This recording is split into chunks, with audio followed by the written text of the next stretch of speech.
छवि माधुरी व्याकुल रहे दो नैन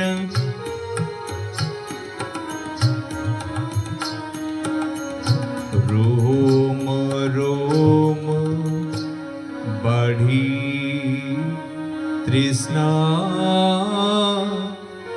जहाँ प्रेम को मेन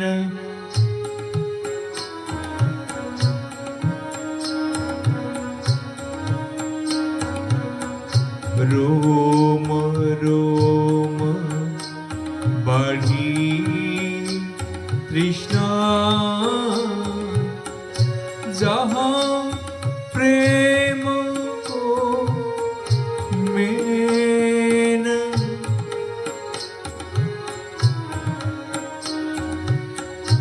परस्पर मुख छवि माधुरी का निरंतर पान करने से दोनों के नेत्र व्याकुल हो आते हैं।